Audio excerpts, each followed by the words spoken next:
Hi friends, welcome you all to my channel. Today's topic is on 206AA requirement to furnish PAN. आप यदि pan furnish नहीं करते हो तो उस केस में TDS का रेट क्या होगा, ये नॉन रेसिडेंट पर इसका क्या इम्प्लीकेशन होगा, और मैं इसको डील करूँगा कुछ प्रैक्टिकल एग्जांपल्स के साथ। तो बने रहिए मेरे वीडियो के साथ। स्टार्ट करते हैं। रूल 206AA 37BC और कुछ प्रैक्टिकल केसेस। देखिए क्या देखिए 206AA requirement to furnish pan क्या होता है।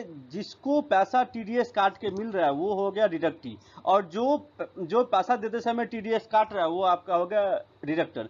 तो any person entitle to receive, एक बार मैं हाईलाइट कर ले रहा हूँ इसको, देखिए any person entitle to receive any sum और इनकम और amount on which tax is deductible referred as deductee self furnish is PAN. तो क्या होगा, जिसको पैसा मिल रहा है आप यदि बिल रेज करोगे तो बिल में अपना पैन नंबर दोगे, तभी जो आपको पेमेंट करेगा तो वो उसमें अपना आपका TDS काट के आपको पे करेगा। Self furnish is PAN to the person responsible for deducting such tax. Clear है। फेलिंग व्हिच, आप यदि ऐसा नहीं करते हो तो क्या होगा, failing which tax shall be deducted at the higher of the following rates.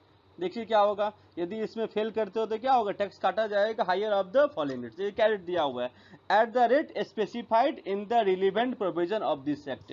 जिस एक्ट में जो रेट दिया हुआ है, जैसे 194C 194G जो भी TDS का रेट है, जिस एक्ट में जो रेट दिया रहेगा वो रेट फर्स्ट ये आ गया, ये आपका हायर बोला गया है, हायर ऑफ द फॉलोइंग। देखिए पहला क्या है, at the rate specified in the relevant provision of this act, जो रेट दिया गया। सेकंड क्या बोला गया, एट द रेट और रेट्स इन फोर्स, जो एप्लीकेबल रेट है। जैसे आप लोग को पता होगा कि कोविड के टाइम में फ्रॉम 14 मई 20 से लेकर 31 मार्च 21 तक the rate was reduced to 75%। Means earlier the rate was 10%, तो रेट वाज रिड्यूस्ड टू 7.5%।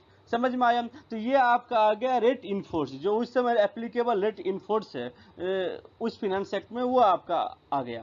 फिर क्या बोला कि और at the rate of 20% whichever is higher, इस तीनों में जो हायर होगा वो रेट आपके ऊपर एप्लीकेबल हो जाएगा। आगे देखिए, प्रोवाइडेड दैट, बट ये किस पर एप्लीकेबल नहीं होता, ये आपके एप्लीकेबल नहीं होता 194O पर और 194Q पर। 194O आपका ई कॉमर्स ऑपरेटर को लेकर दिया बोला गया है, और 194Q TDS on purchase of goods. तो 194O में TDS का रेट आपका 1% होता है। तो इस केस में क्या बोला गया है, इस केस में जहां पर ये 20% है, जो ई कॉमर्स ऑपरेटर के केस में जो गुड्स सेल कर रहा है वो यदि अपना पैन नंबर नहीं देगा तो उस केस में क्या होगा, जो रेट 20% नहीं होकर 2%, सॉरी माफ कीजिएगा 5% हो जाएगा। देखिए क्या लिखा है, provided that where the tax is required to be deducted under section 194O the provision of clause 3 shall apply as if. ये जो क्लॉज 3 इसके बारे में बोला गया, द प्रोविजन ऑफ क्लॉज 3 इसके बारे में बोला गया है, shall apply as if for the word 20% the word 5% had been substituted. तो समझ में आ गया। आपका जो ई कॉमर्स ऑपरेटर होते हैं उसके केस में क्या होगा, जो रेट एप्लीकेबल है या जो रेट आपके एक्ट में दिया गया है, जो रेट एप्लीकेबल है, या 5% व्हिच एवर इज हायर। वैसे ही आपका 194Q में आ गया, 194Q में टैक्स रेट आपका 0.1% है, बहुत ही कम है।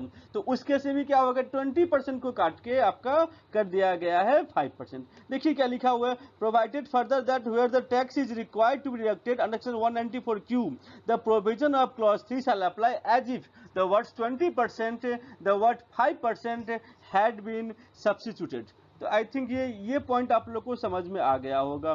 तो ये जो रेट होता है 20% कट के 5% हो जाता है in the case of 194O and 194Q। देखिए आगे बढ़ते हैं हम।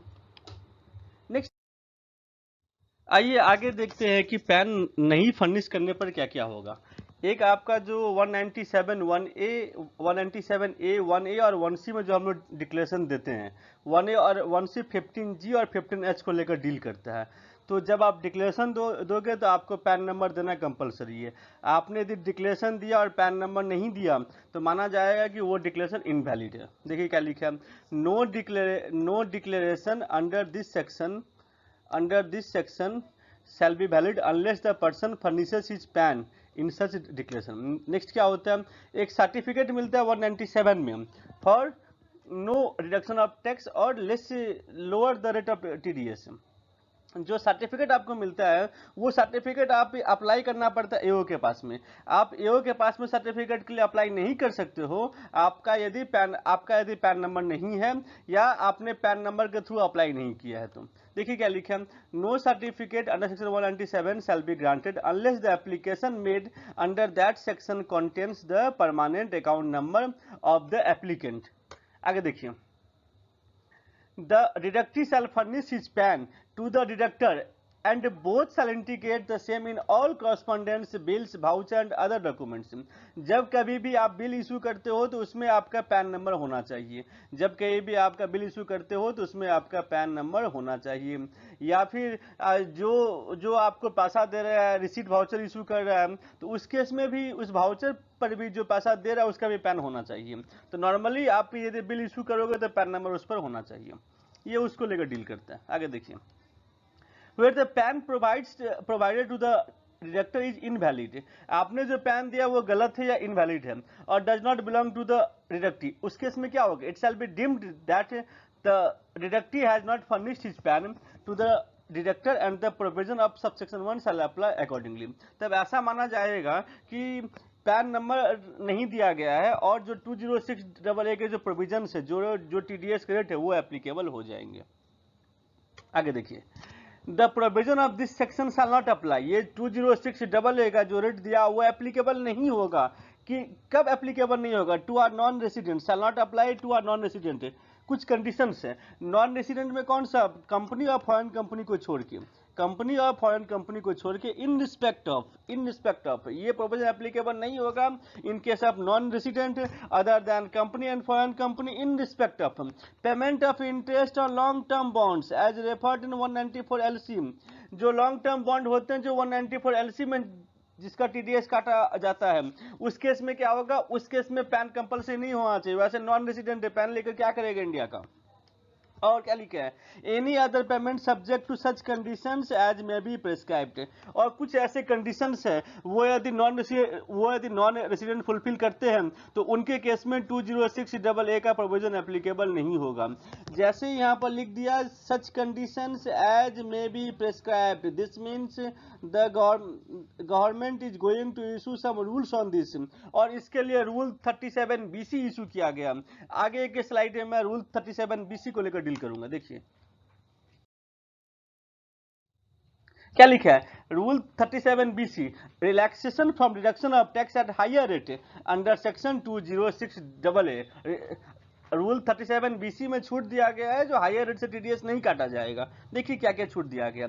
इन case of a non resident, ये नॉन रेसिडेंट के लिए एप्लीकेबल होता है। मैंने प्रीवियस स्लाइड में कहा था कि नॉन रेसिडेंट के लिए एप्लीकेबल होता है। देखिए क्या लिखा है, in the case of non resident not being a company और फॉरेन कंपनी, उसको छोड़ के herein refer to as a deductee, जिसको पैसा पे किया जा रहा है उसके ऊपर बोला। मतलब क्या लिखा, यदि नॉन रेसिडेंट है and not having permanent account number, और उसका परमानेंट अकाउंट नंबर नहीं है, the provision of section 206AA shell not apply in respect of payment in the nature of interest.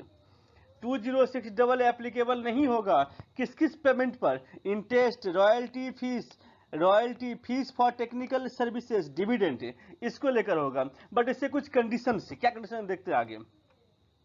Dividend and payment on transfer of any capital assets if the deductive furnishes the details and documents specified in सब rule 2। तो इसमें क्या क्या बोला गया, interest, royalty, fees for technical services, dividend, payment on transfer of capital assets, इस सब के ऊपर एप्लीकेबल नहीं होगा 206A। लेकिन क्या है, कुछ डॉक्यूमेंट फर्निश करने पड़ेंगे। देखिए क्या डॉक्यूमेंट फर्निश करने पड़ेंगे। द डिडक्टिव रेफर टू इन सब रूल 1, ऊपर में जो बताया गया है, ये जो 1 में जो मैं बताया गया हूँ, क्या क्या डॉक्यूमेंट आपको सबमिट करने पड़ेंगे। Shall in respect of payment specified there furnish the following details. क्या डिटेल्स देने पड़ेंगे डिडक्टर को, देखिए क्या डिटेल्स देंगे। Name, email ID, contact number, address in the country और specified territory outside India of which the deductor is resident. जहां का वो रेसिडेंट है अपना नाम देगा, ईमेल आईडी देगा, कॉन्टैक्ट नंबर देगा, वहां का एड्रेस देगा जहां का वो रेसिडेंट है। और क्या देना पड़ेगा, a certificate of his being resident in any country और specified territory outside India from the government of that country. उस उस कंट्री के जुरिस्डिक्शन में जो वो टैक्स पे कर रहा है वहां से एक सर्टिफिकेट सबमिट करना पड़ेगा। A certificate of his being resident, जिस कंट्री का वो रेसिडेंट है उसके बिहाफ में वो सर्टिफिकेट दे, क्योंकि वो इंडिया में नॉन रेसिडेंट है तो किसी न किसी कंट्री में रेसिडेंट होगा। तो certificate of his being resident in any country और specified territory outside India from the government of that country और specified territory if the law of that country specified territory provides for issuance of such certificate. Certificate देगा। देखिए next क्या लिखा, the tax identification number of the deductee in the country और specified territory of his residence and in case no such number is available then a unique number on the basis of which the deductees is identified by the government of that country। क्या होगा, मान लीजिए जिस country में वहाँ आपका pan होगा या आधार होगा या कोई यूनिक नंबर होगा जिससे वो कंट्री जान पाता होगा कि नॉन रेसिडेंट के बारे में, तो वो नंबर आपको प्रोवाइड करना पड़ेगा। यदि rule 37 BC non resident other then foreign company और कंपनी के ऊपर एप्लीकेबल नहीं होगा, किस किस पर बताना, तो interest, royalty, fees for technical services, dividend, payment on transfer of any capital assets subject to the condition that the deductee shall provide the following document: name, email ID, address in that country, certificate from that country that person is resident in that country, tax identification number, all these things need to be provided by the non-resident to the deductor। आइए देखते हैं आगे। अच्छा, the provision of section 206AA shall not apply in respect of payment made to a person being a non-resident, not being a company or foreign company if the provision of section 139A do not apply। जिसको pan number लेने की आवश्यकता नहीं है उसके ऊपर ये applicable नहीं होगा। समझ में आया? जो नॉन रेसिडेंट है जिसके ऊपर 139 एप्लीकेबल नहीं होता है उसके ऊपर ये आपका उसके ऊपर 206AA एप्लीकेबल नहीं होगा। चलिए आगे बढ़ते हैं। देखिए कुछ एग्जाम्पल के थ्रू मैंने आपको बताने का कोशिश किया है आपकी अंडरस्टैंडिंग के लिए। देखिए क्या होता है। एग्जाम्पल क्या दिया, company page ₹1 lakh on 1/5/2021 as professional fee to the professional form. The professional form has not given the PAN और इनवैलिड पैन इज फर्निश्ड। उस केस में क्या होगा, मैंने आपको क्या कहा था, यदि आपको इनवैलिड पैन दिया जाएगा और पैन नहीं दिया जाएगा उस केस में सेक्शन 206AA एप्लीकेबल हो जाएगा। और 206AA क्या बोलता है, rate specified in the act, rate in force और 20% व्हिच इज हायर। 20% कब एप्लीकेबल नहीं होता, 194O एंड 194Q में, उसमें रेट आपका 20% के बदले में 5% होता है। तो वही बोला गया, TDS is required to be deducted at the rate of 10% under section 194J। Since PAN is not furnished or invalid PAN is furnished, section 206AA is attracted and deduction shall be made at the rate of 20%. An individual gives a declaration under section 15G or 15H for no deduction of TDS from 15G और 15H does not contain PAN। मैंने क्या कहा था, 15G और 15H में आप दोगे तो आपको पैन नंबर देना कंपलसरी है, otherwise your declaration is invalid. वही बोला गया, for 15G and 15H shall not be valid and section 206AA is invoked attracted. Section 206AA applicable हो जाएगा और जो रेट आपका हाईएस्ट है 20% या फिर जो रेट है उस रेट के हिसाब से काटा जाएगा, 20% आपके लिए एप्लीकेबल हो जाएगा। A company makes an application to AO under section 197 for no deduction of TDS, the application does not bear the PAN of the company। मैंने क्या कहा था, जो 197 का एप्लीकेशन होता है उस केस के एप्लीकेशन करने के लिए भी आपको पैन नंबर देने की आवश्यकता है। AO shall not entertain application and section 20 and no certificate is issued under section 197 और section 206AA is invoked। I hope आपको ये वीडियो कैसा लगा, आपको समझ में आया होगा। Thank you. यदि कोई डाउट हो तो you can mail me also, my mail ID is given there mjhclasses.ca.ch.cma@gmail.com। Thank you for today. Thank you.